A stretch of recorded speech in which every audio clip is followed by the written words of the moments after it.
Say it into the microphone. Tell everyone why our son's birthday still has an unpaid balance. That isn't the invoice I approved. My name appeared beneath two red words. Payment failed. Open the original vendor file. You don't give orders here. Then ask Rose Lantern why this room was billed twice. He came here to embarrass you at your own event. You want everyone to remember tonight? Fine. Elise grabbed the back of my navy blazer. She forced my face into the cake. Cream covered my eyes and collar. The room went silent. When I stood upright, I did not touch her. I wiped my eyes and saw a pastel pink envelope fall from Vivian's clutch. Rose Lantern.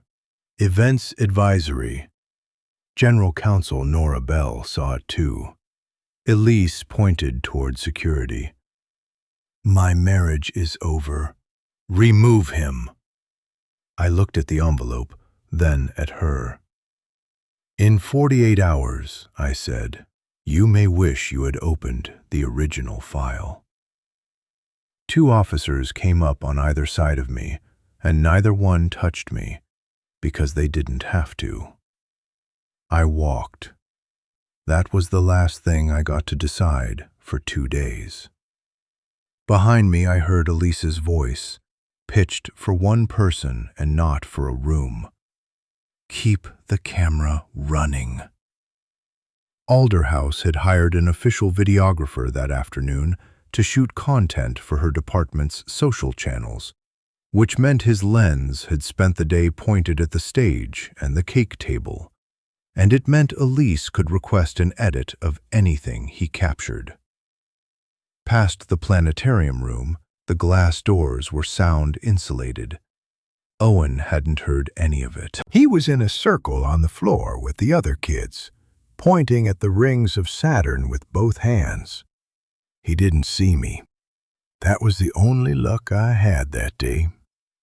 The service corridor behind the ballroom smelled like warm bread and floor wax.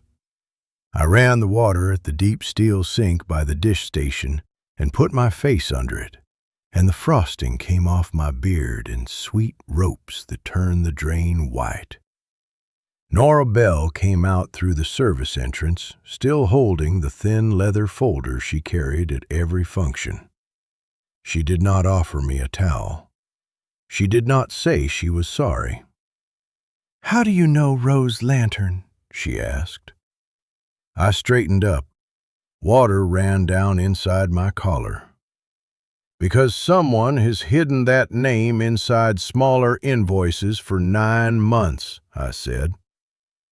She looked at me a long moment. She was general counsel of a hospitality company with 3 hotels and a lender deadline she had not discussed with me, and I was a man in a ruined navy blazer with cake in his eyebrows. "That's an allegation," she said. "Say it again on Monday with documents, or don't say it again at all. And Mr. Hale, whatever paperwork fell on that floor tonight belongs to this company until I know otherwise. Don't touch it. Don't photograph it. Don't ask anyone to hold it for you." "I won't." She left. I stood there dripping.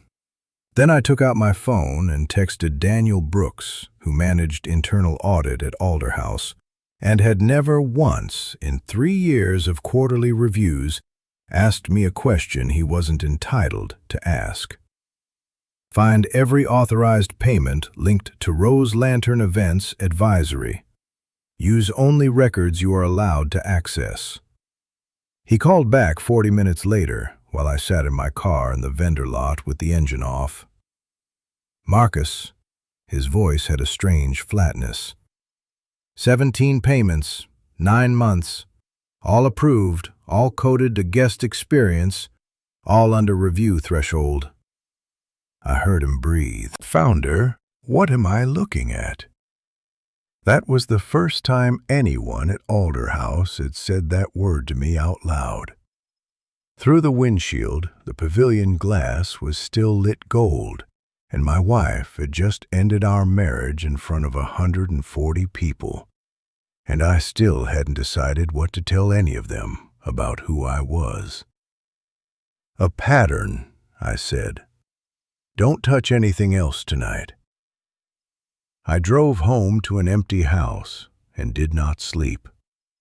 By 2 in the morning, I had everything the public can get about Rose Lantern Events Advisory, which was almost nothing, and the almost nothing was the point. Registered 14 months earlier, a one-page website with a contact form that returned an error. No staff, no principals, no portfolio, no references. Stated service scope: strategic event advisory and guest experience consulting, which means whatever the invoice needs it to mean. The mailing address was a suite in a converted mill building on the north side of the river. Vivian Cross had sat 2 years on the board of the Arts Foundation that leased and administered the ground floor, and she'd told me herself at a Thanksgiving table that she handled the tenant files as a favor. That was a link, not proof. If I walked into a room on Monday and said my mother-in-law owns this company, all anyone would hear was a man humiliated at a party trying to get even. What I had was a shape. A company with no employees was collecting money only a company with employees could earn. Sunday morning, I built the rest of it on the dining table with a legal pad because I think better in ink. The rule at Alder House isn't complicated. Any vendor engagement above $25,000 requires competitive bidding, legal review, and a signed conflict of interest disclosure from the sponsoring department head. The threshold exists for one reason. At $25,000, other people start looking.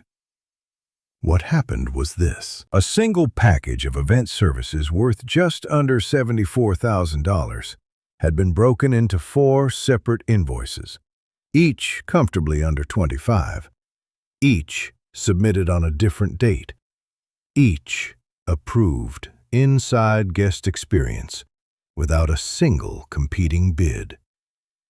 The harm wasn't abstract. Alder House paid more than an open process would have cost. Local vendors never got to quote.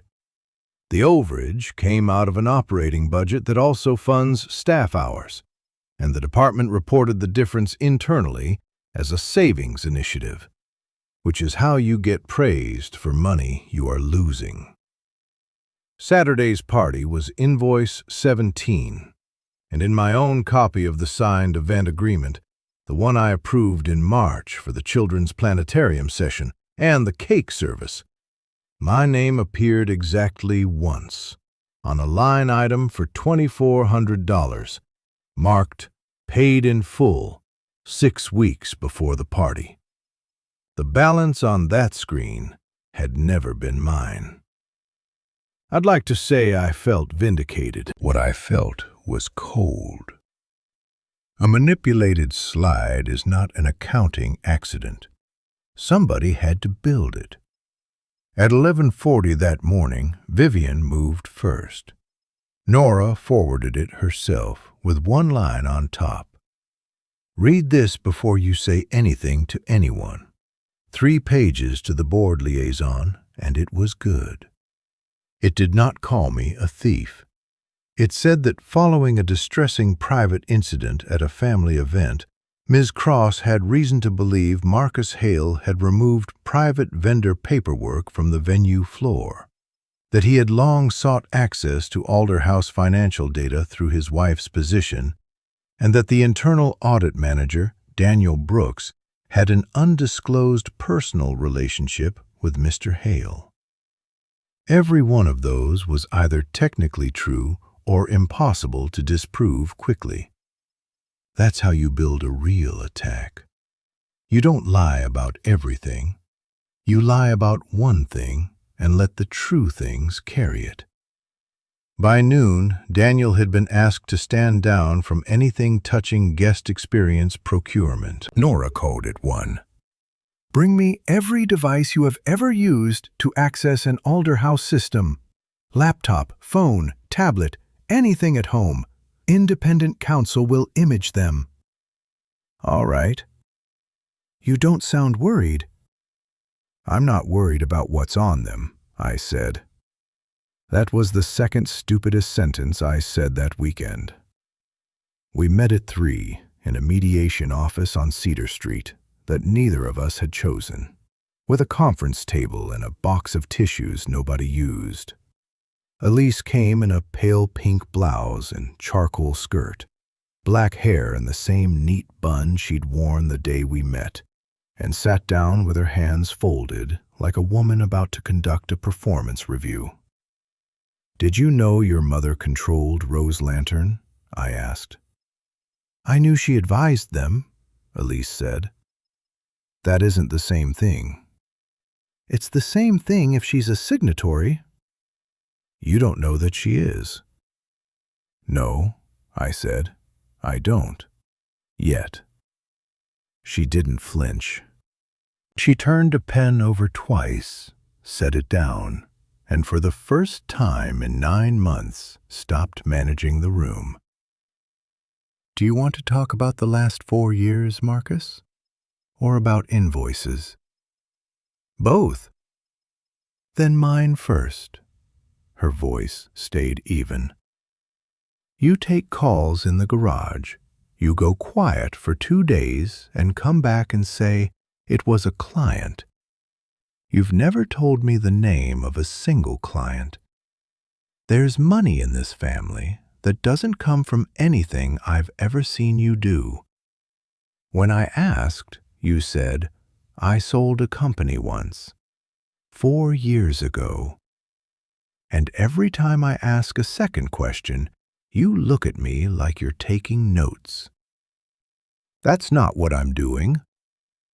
That is exactly what you're doing. You watch me. When my mother asks you for something, you don't say no, you observe how she asks. When I got the regional role, you didn't celebrate. You said, interesting timing.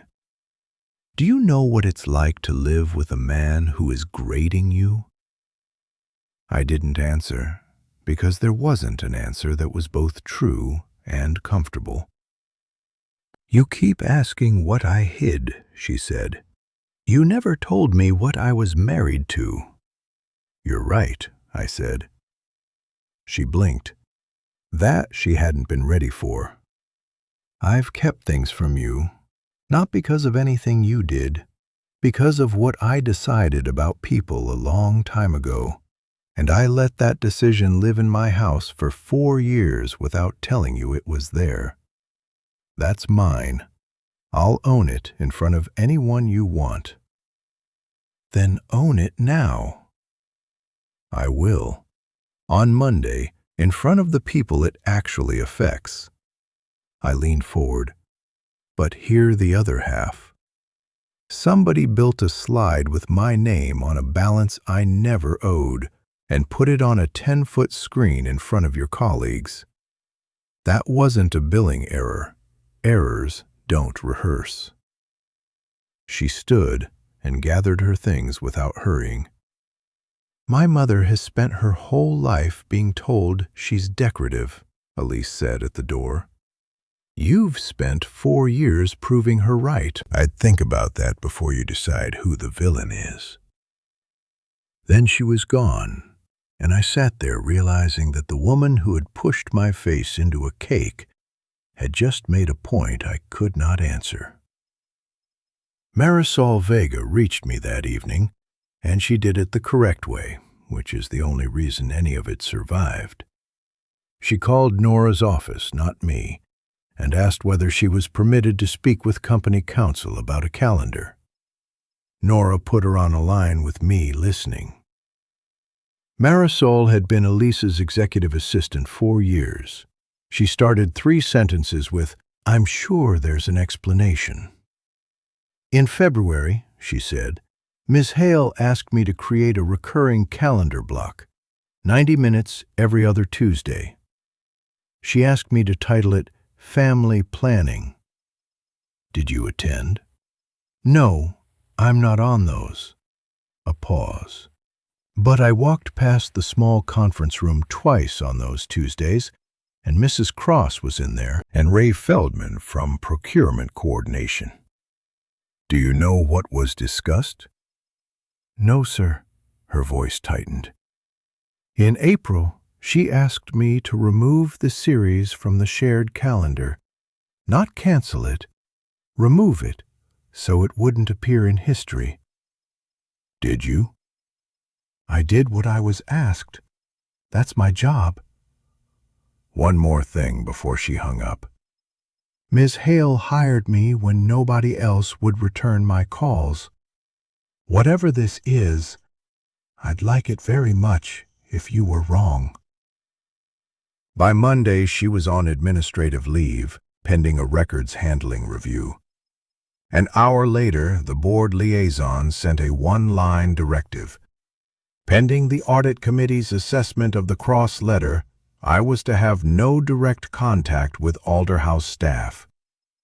In 2 moves, Elise had taken my only witness off the board and cut the wire between me and everyone else in the building. Which meant the thing I'd protected for 4 years was the only card I had left. Nora took the disclosure at 9 that night, recorder running, outside counsel on speaker. I was the founder and controlling shareholder of North Star Meridian Group, a private investment and operations firm that buys distressed hospitality, logistics, and commercial property and fixes it. 14 months earlier, North Star had bought Alderhouse's largest convertible note with board observer rights and the right to trigger controlling equity if the company failed its governance covenants. Alderhouse was 11 days from that failure, and when the deadline hit, the note holder could nominate a turnaround executive. Nora didn't gasp. She wrote for a long time. Then she took her glasses off.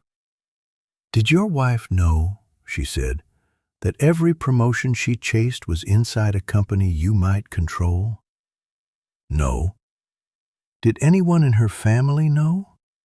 No. Mr. Hale, she set the glasses down. You understand, you have just told me you had a financial motive to destabilize this company, a personal motive to destroy an employee, and the technical means to do both. Yes.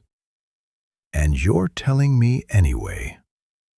Because on Monday somebody else will, I said. I'd rather it be me. That was the first good decision I made all weekend. It was also 9 months too late. Daniel worked Sunday from the audit office with a paralegal from outside counsel beside him the whole time, which I insisted on, and which he later told me saved his license.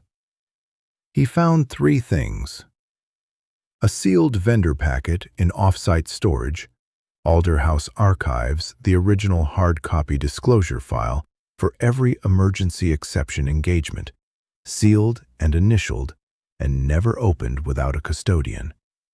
And Rose Lanterns was there in box 11. The print shop, because every presentation displayed in an Alderhouse event space routes through the same production system, and that system keeps logs. And a bank remittance trail, not the account contents, he couldn't touch those, but the routing pattern of 17 outbound payments and the receiving institution. Nora convened an emergency review that evening. Independent custodian, outside counsel, 1 audit committee member on video, and me in the corner with my hands where everyone could see them.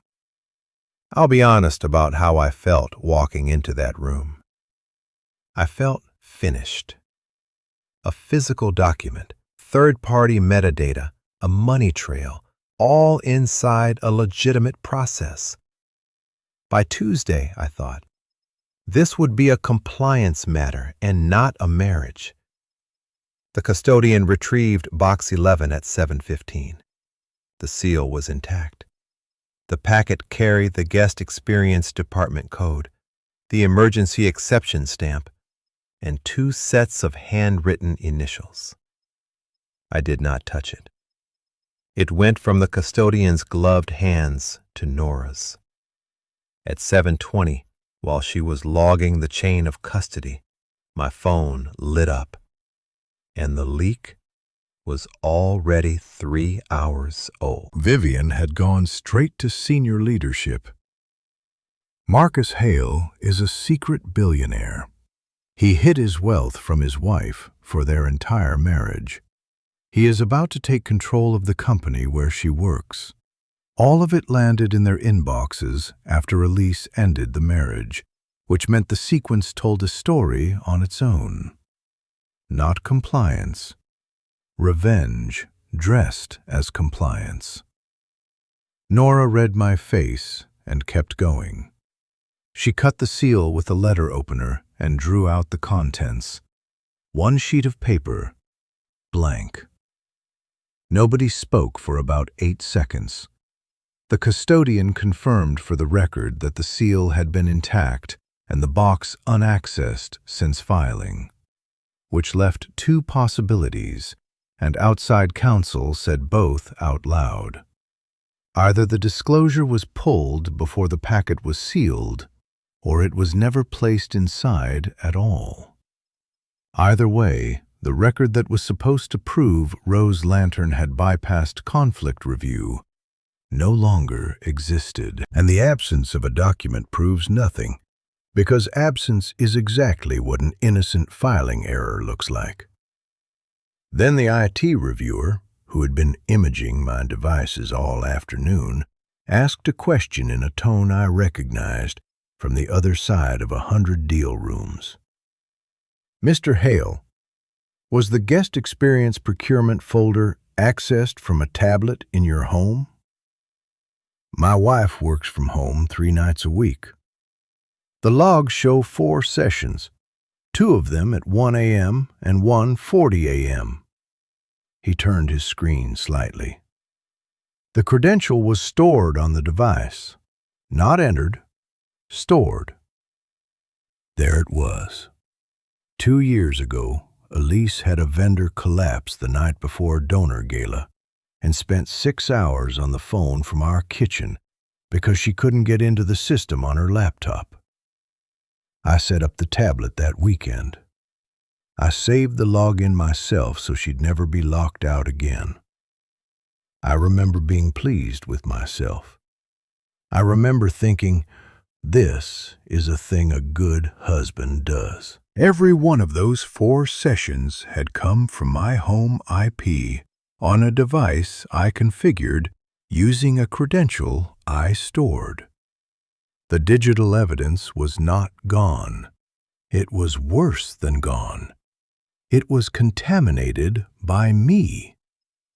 The clip went out Monday at 6:02 a.m., 41 seconds cut from the official videographer's Saturday footage through the department's social edit process, which meant nothing about it was unauthorized and nobody had to steal anything.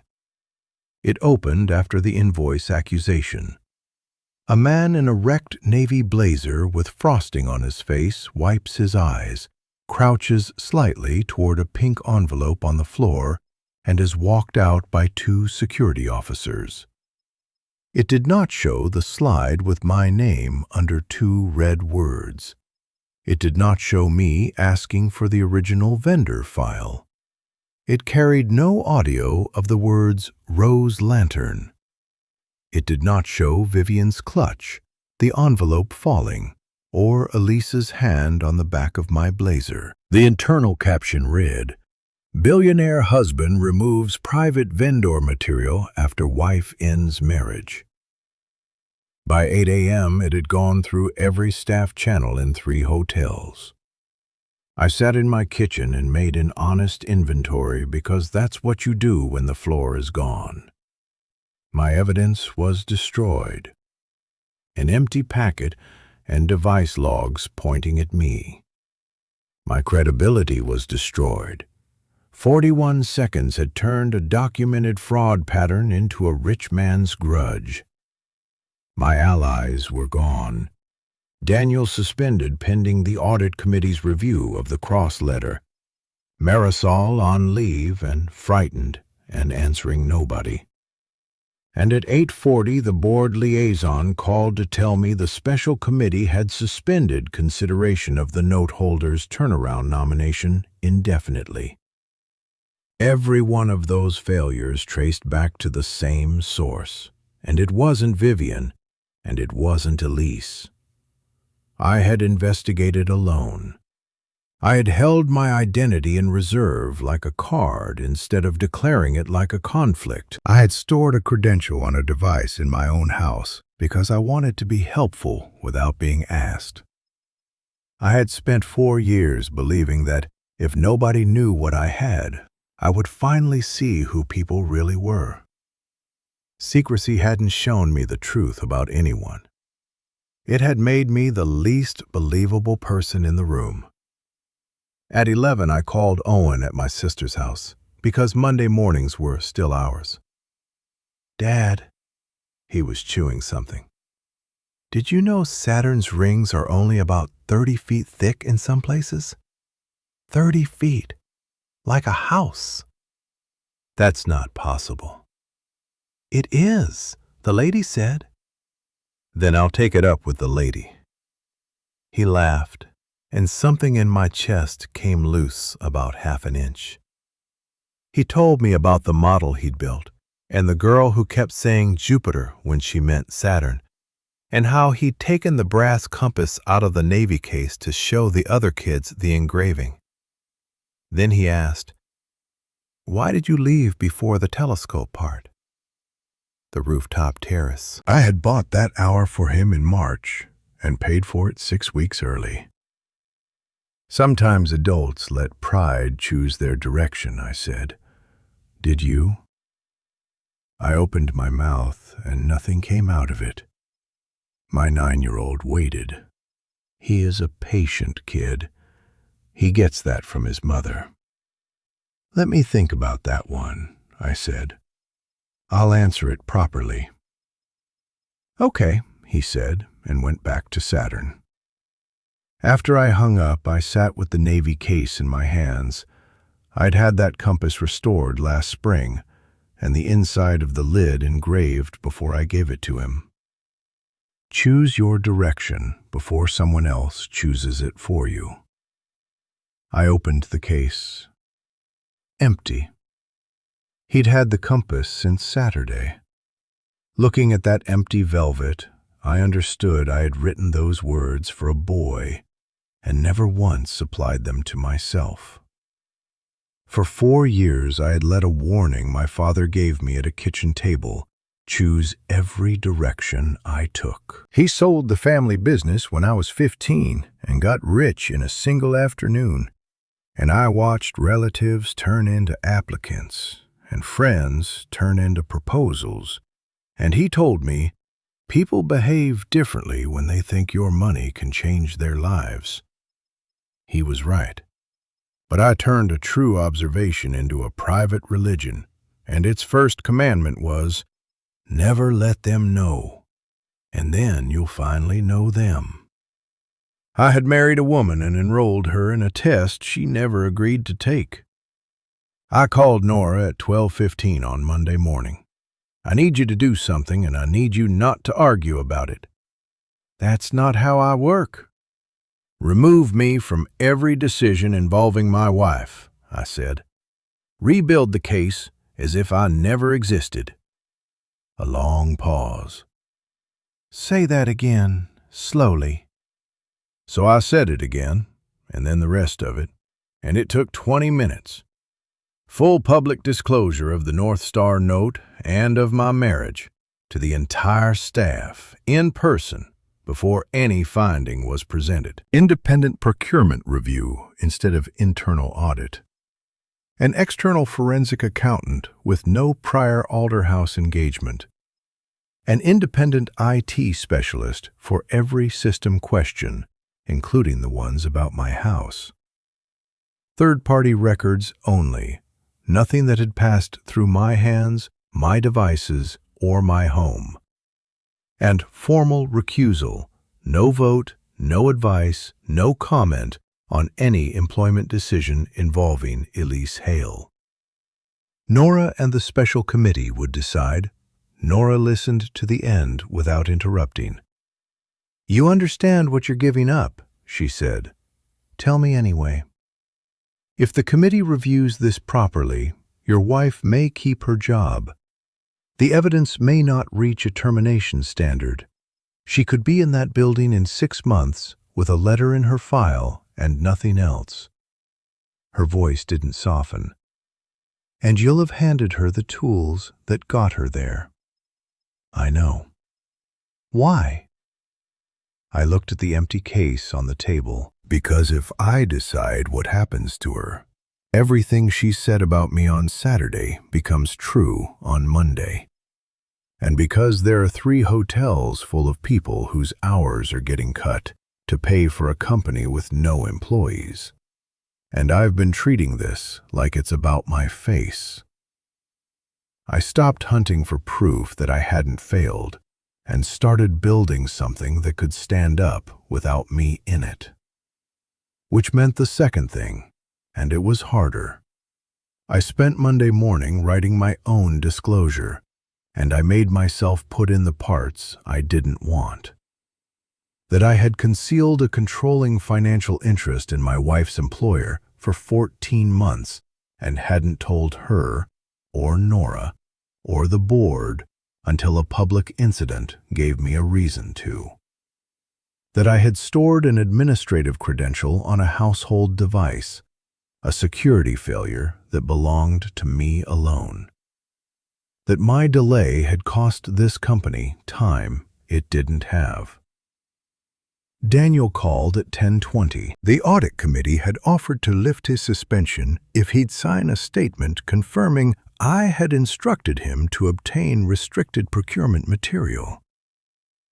I told them I'd sign one saying, "You asked me to use only records I was authorized to access, because that's what you said, and I have the text," he said. They didn't want that one. "Daniel, I've got a license, Marcus. It's the only thing I own that nobody can vote on.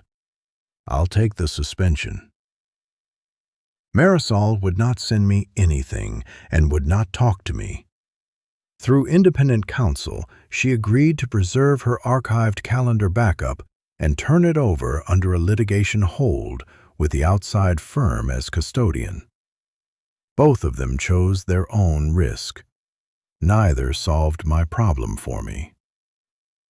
That was the difference between what I'd been doing all weekend and what actually worked. At 2 p.m. Monday, the special committee restored the appointment vote on the condition that any turnaround executive serve under 90 days of independent oversight, with audit reporting outside the chief executive entirely. Nora told me in the corridor, and she did not congratulate me. "You may become her boss tomorrow," she said. "You still won't decide what happens to her." "Good," I said, and meant it. The independent review rebuilt the case in 31 hours, and not one strand came through me. The print shop went first. Rose Lantern's birthday presentation had 2 versions in the production system. The original, uploaded 11 days before the party, named Rose Lantern Events Advisory as responsible for the outstanding balance.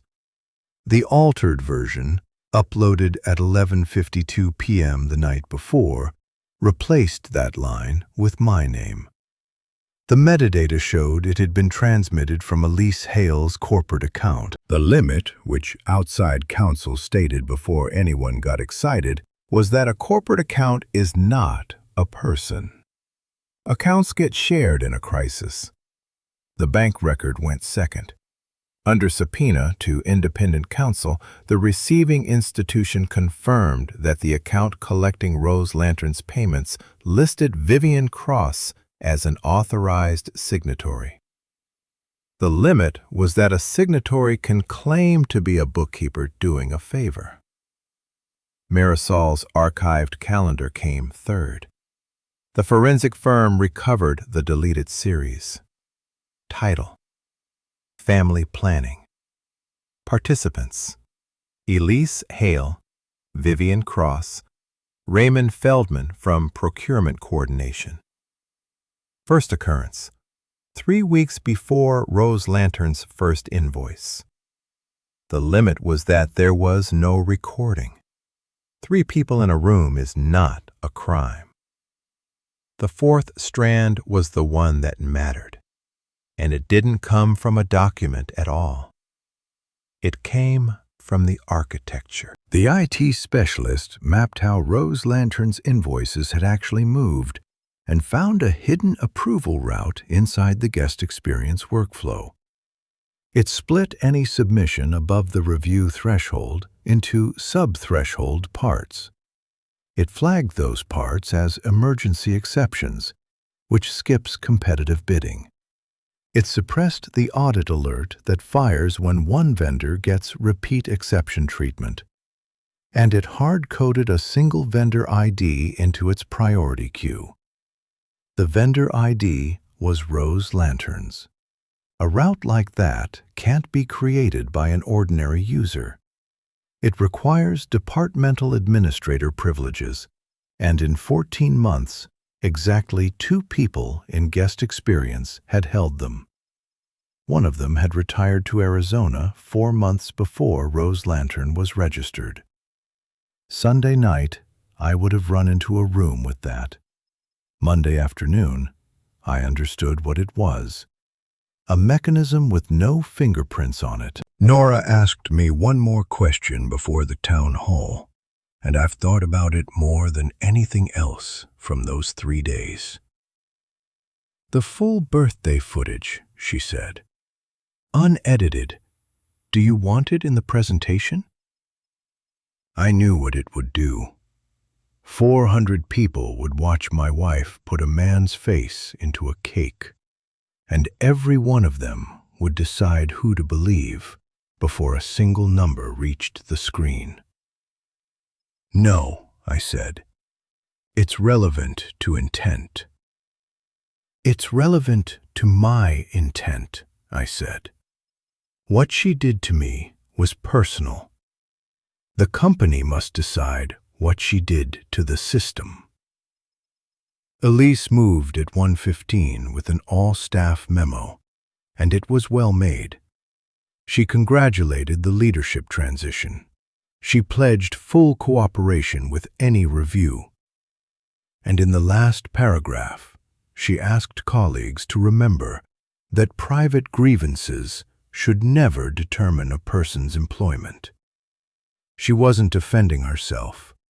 She was preloading the room. The clock did the rest. If the board didn't approve a governance plan with an executive signature by 4 p.m., the lender covenant failed and capital froze. And the first thing that happens in a freeze isn't a lawsuit. It's a schedule. Hours cut across 3 properties inside a week, and a vendor investigation waiting behind a restructuring. At 3:07, Nora handed me a badge in the corridor outside the Grand Conference Theater. Interim Chief Executive. Clipping it on, I saw a dried streak of white in the seam of my navy pocket square. Saturday's frosting. I'd carried it for 2 days without noticing. I pulled the square out and dropped it in the trash by the door. I wasn't walking onto that stage to answer a cake. The board chair introduced me at 3:30 to 400 people in the room and 1,100 more on the stream. There was no applause, only the specific silence of a workforce that has watched a 41-second video and drawn a reasonable conclusion. 48 hours after Elise pushed my face into a birthday cake, I walked onto the stage as her new chief executive. She was in the front row in a pale blush blouse and dark trousers, black hair in that same neat bun, wearing less jewelry than I had ever seen her wear to a company function. I did not thank anyone. I did not talk about the future. Before we discuss anyone else's conduct, I said, I need to disclose my own. And then I told 400 people who I was. That I had founded and controlled the firm holding their company's convertible note, and held it 14 months without disclosing it. That the regional director of guest experiences was my wife, that we had separated on Saturday, and that I had never told her what I owned. That I had stored an administrative credential on a tablet in my home, a failure that was mine and had contaminated evidence in this matter. And that I had told the general counsel all of it, too late to be useful. I have formally recused myself from every decision involving Elise Hale. I will not vote on it, advise on it, or comment on it. General counsel and the special committee will decide, and I'll find out when you do. Nobody clapped, but a woman in the fourth row uncrossed her arms, and that was more than I'd had at 3:29. Elise stood at 3:34 and asked for the floor. I gave it to her. She was good. She denied nothing about a vendor. She talked about a man who had hidden a fortune from his own wife for 4 years and said that 48 hours after she ended the marriage, that same man was on a stage with the authority to end their careers. She noted, accurately, that system evidence in this matter had passed through a device inside his home, and she asked the room to consider who had really been controlling the narrative in that marriage and whether the answer changed what they were about to be shown. I had the badge on. I could have cut the microphone. I didn't move. When she finished, Nora went to the podium. 2 clarifications. First, the chief executive has no authority over Miss Hale's employment. That sits with the special committee and will not be delegated. Second, no evidence originating from Mr. Hale's devices, home network, or personal possession will be presented today or considered at any point in this review. Elise sat down. She had lost the revenge argument. She had not lost the room, and she knew it. The external forensic accountant took the podium at 3:41 and did it in plain language, out loud, because half the audience was listening on a phone in a laundry room. The rule: any vendor engagement over $25,000 requires competitive bidding, legal review, and assigned conflict disclosure. What happened? A package worth just under $74,000 was split into 4 sub-threshold invoices. Over 9 months, 17 payments went to one vendor with no employees, no bids, and no conflict disclosure on file. And the alert designed to catch exactly that was suppressed. Who was harmed? Alderhouse paid above market. Local vendors never got to compete. The overage came out of an operating budget that also funds staff hours, and the department reported the shortfall internally as savings. That's the money, she said. Who built the route isn't my question. That's a systems question. Elise stood again. Marcus had access to my credentials, she said. They were stored in his house. He set up the device himself. Ask him. That's correct, I said from the side of the stage. I did. It got very quiet. The independent IT specialist wheeled out a laptop connected to a clean demonstration environment, a mirror of the production system, no live data, provisioned that morning, no history. "I'd like to establish what a normal emergency vendor engagement looks like," he said. "Ms. Hale, you've run this process more than anyone in this building. Would you walk us through it?" I watched her weigh it. Refusing would have cost more than trying. She came up. She entered the vendor, selected the emergency exception, and submitted. The system blocked it. "Competitive bid required. No exception on file." "There," she said, turning toward the room. "That's the control working. That's what would have stopped anything improper." "So the process is sound," the specialist said. "The process is sound." "Then how did 17 payments clear it?" Elise looked at the screen, then at the block message, then at the room, and I think what she saw was 400 people about to conclude that if the control couldn't be bypassed, somebody had bypassed her. "You have to open the regional exception panel first," she said. The specialist did not move. "Which panel?" "The regional—" She stopped. "There is no regional exception panel in the administrator manual," he said. "There's no menu entry. I've had this system open since 6 o'clock this morning." "It's there." "Show me." And she did. She reached past him and entered a navigation sequence, a keystroke, a field, 2 more keystrokes, that does not appear in any documentation Alderhouse has ever issued.